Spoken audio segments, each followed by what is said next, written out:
Hello again, and welcome back to my show. Slight change of venue, but seeing as how tonight's episode is about Iron Man, and Iron Man doesn't need any more shop work done to him, why go to the shop? Instead, I'm going to be heading straight to the paint booth, and tonight I'm going to, number one, finish the base, number two, touch up some of the areas where I kind of missed on the red paint job, and number three, get to weathering that thing.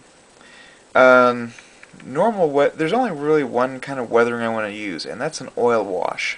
An oil wash is where you use actual oil paints, just like you use for painting, and you use those in the panels, and it creates a shadow. It creates an artificial shadow. That's the main reason you do washes in the first place, is to create artificial shadows, so it highlights details of your model.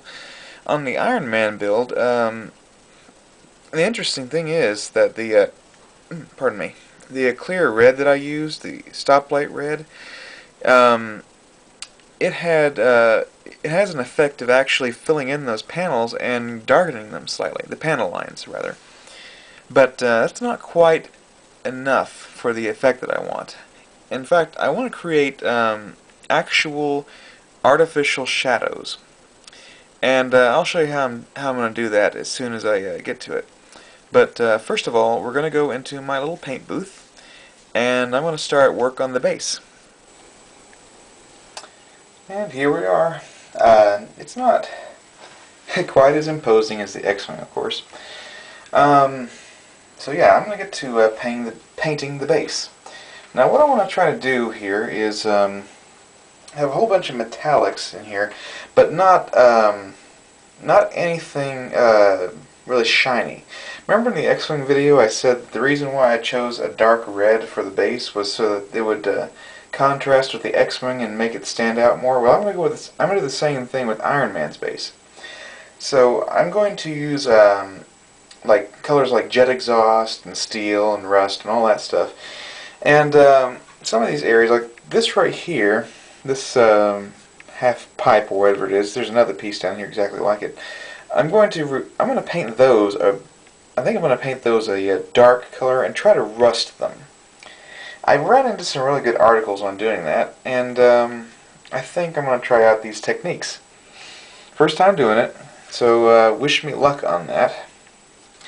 Well, the first thing we're going to do, though, is I'm going to paint the base with something. Probably, let's see, what do I want to do? I think I want to paint it with black first. That way it gets, all the shadows are taken care of, and, it's like, the expression that you err on the side of caution? Well, when you paint your base black, if you happen to miss anything, then it just appears that it blends in with whatever you're doing. Same way with if you're painting your model white. If you paint your model white and it's supposed to have a kind of an off-white color, then that kind of saves you from any mistakes, or at least saves you from embarrassment, so that people don't notice the mistakes.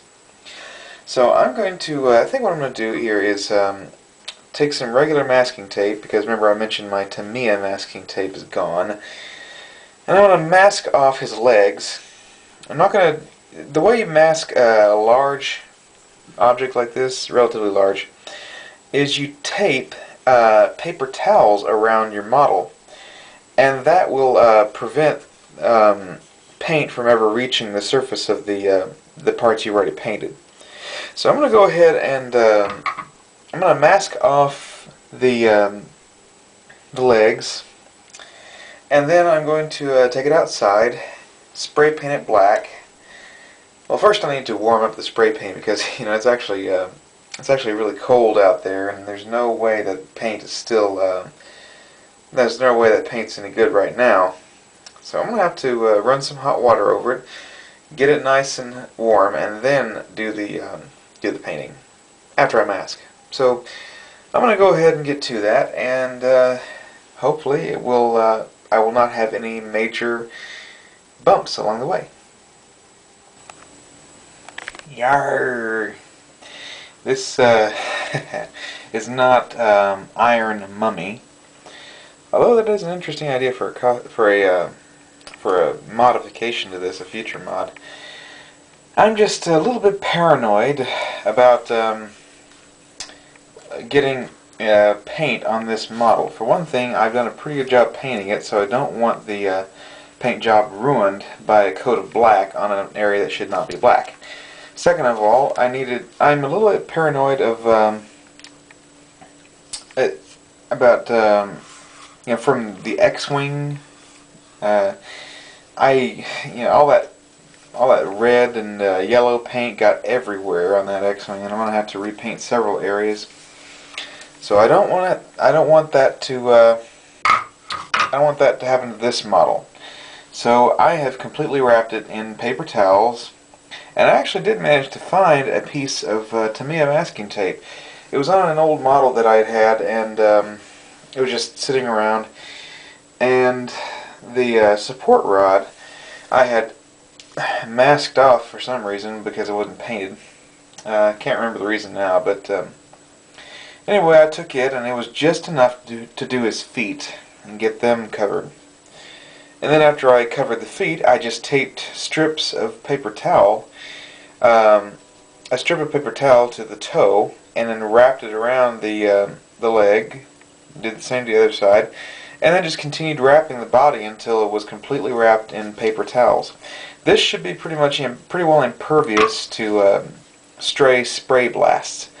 Of course, if it gets really wet with spray paint, it would probably soak in and damage the paint job that way, but I'm not planning on directly spraying the body, so it should be safe from all harm.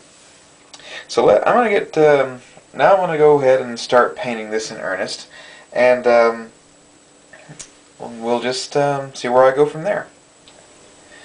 Alright, the base is now painted, and I am finally ready to start painting some details on it. Now, like I said before, I'm going to start with I need to start with darker colors and work up to the light. One of the reasons for doing this, pretty much the only reason, is that you need to it makes it easier for you to know when to stop. That's what I'm trying to say. So what I'm going to do first is take a stippling brush. That is a brush with some some coarse bristles on it, which is also coarse, short bristles like this. And I'm going to take some what is it? Where did I put that? Some jet exhaust. If I can find it. There it is. And I'm going to start stippling this jet exhaust onto some areas of the base. Not all of them, just some. Gotta give it a good shake though first. Actually, this is a good time to point out that Model Master colors need to be stirred, not shaken. I keep forgetting that. I keep forgetting that whenever I try to go to paint something. But you always stir your Model Master colors.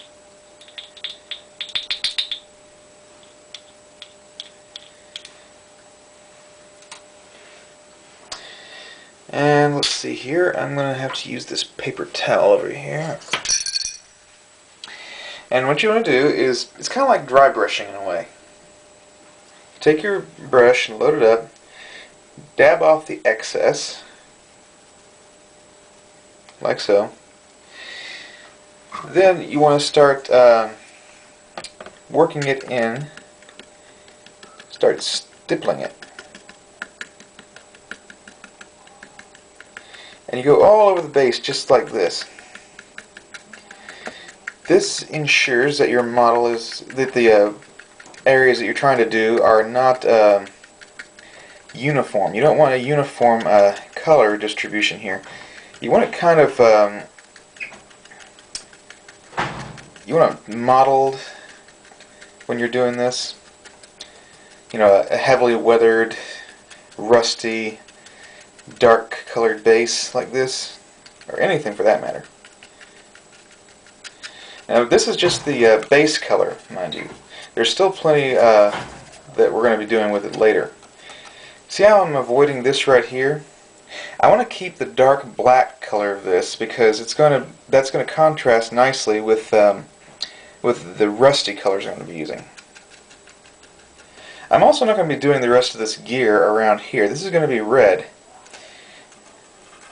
So I'm going to go ahead and stop recording this, finish up the stippling, and then we'll start working on the rest of the colors. Alright, the main stippling of the darkest color, the jet exhaust, is done. Now I'm going to start in on the steel color.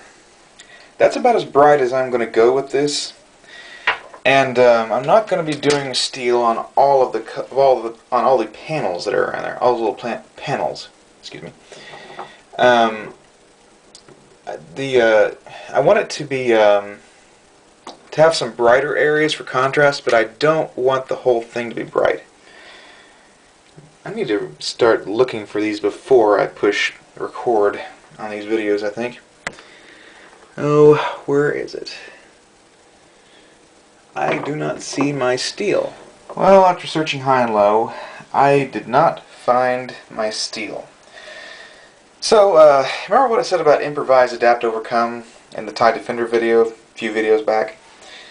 I'm going to improvise here, and I'm going to use a little tiny bit of aluminum. I'm going to shake up this really good because I don't want the whatever you call that suspension agent in there I don't want too much of that. Anyway, I'm taking a little bit of aluminum, which is a duller color than silver. I don't want silver. I want aluminum for the brighter color here. And I'm going to take a little bit of that, and I'm going to brush it onto my paper towel. Then this color here, the jet exhaust, and I'm going to get kind of a silvery jet exhaust color, but not too much more. I don't want it to overwhelm the jet exhaust that I've already got on there. And if I need to lighten it, I can always do it again. So I want to go over some of these panels here. I think I want to do this one. Just a little bit brighter. Yeah, a little bit there. You don't want to do all the panels this way, of course. And I want to make this central thing here, this column, a different color. Want it brighter. So I'm going to go ahead and finish doing that, skip a little bit, and then we'll get to a couple more colors and the rusting technique that I'm going to use for this.